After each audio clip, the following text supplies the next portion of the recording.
Story time with Sweet Corn Steve. Moments in the rain in spring. Eleanor Whitcomb first met Thomas Arbor on a wet, grey morning at Brambleford Station. She was trying to shield her book from the rain, though the wind insisted on turning every page for her. Thomas, the railway clerk, noticed her struggling and approached with gentle caution, as though afraid he might startle her. "Miss, you'll be drenched through," he said. "There's room beneath the shelter, if you'd like." His voice was soft and steady.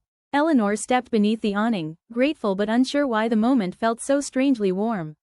They spoke quietly, about her journey, the weather, the train schedule, little things that meant nothing and yet felt oddly significant. Thomas looked at her book and smiled. Good stories are stubborn in the rain. They want to be read. Eleanor laughed, and something about her laugh made his heart feel lighter.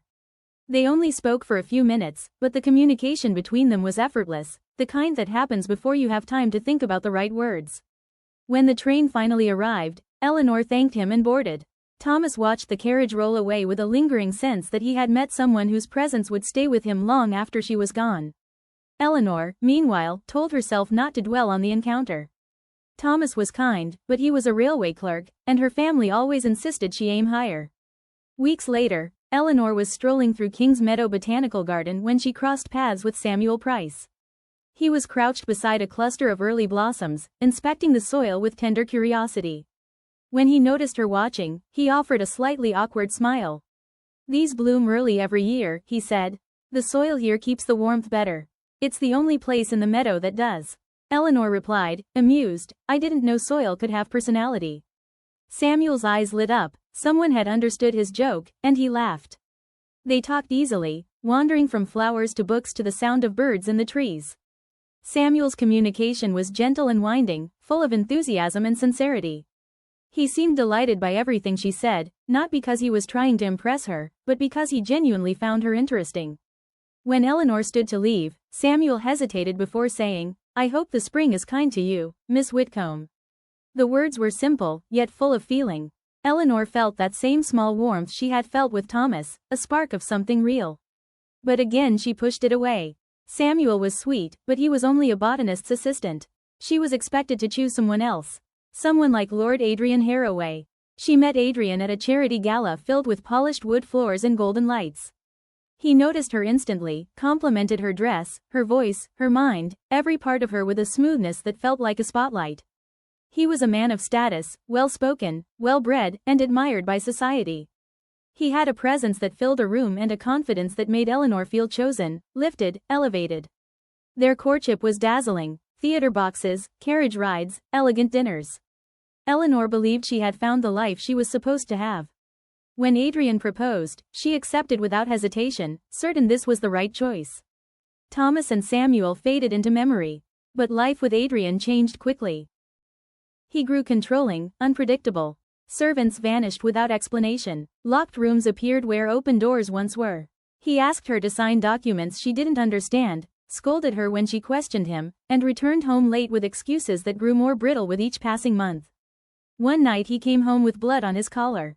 Eleanor felt the world collapse under her feet. What he had done, he explained coldly, could not be undone, and she was now involved, whether she liked it or not.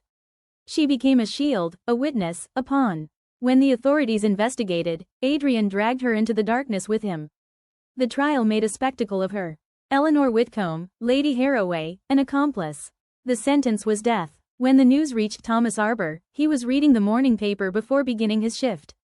His hands trembled. The words blurred. He whispered her name as though it might undo the headline. For days he barely spoke, haunted by the memory of her standing beside him in the rain. A woman he had known for minutes had carved out a place in his heart that now felt hollow. He drifted through his days like a man walking through fog. The simple kindness he once carried with him vanished, replaced by a quiet, aching despair. Samuel Price heard the news from a colleague carrying the evening paper. The pressed flower he was cataloguing slipped from his fingers and fell to the floor. That night he returned to the botanical garden and sat alone on the bench where they had spoken in spring. She deserved spring, he whispered again and again. He began drinking. He stopped tending the plants with his usual care. His gentle nature seemed to wilt, as if the garden itself mourned alongside him.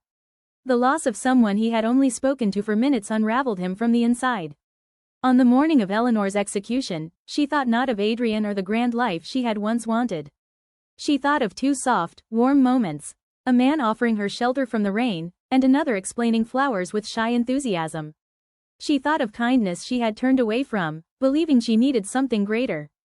As the noose was placed around her neck, her final thought was simple and devastating. She had chosen the wrong kind of greatness. And in choosing it, she had destroyed more than just herself. She had left two gentle men shattered, spiraling into grief they would never escape. The trapdoor fell. Eleanor's story ended. Thomas and Samuel's lives quietly unraveled in its shadow. Sometimes the smallest moments carry the heaviest consequences. And sometimes the ordinary people we overlook are the ones whose quiet love could have saved us.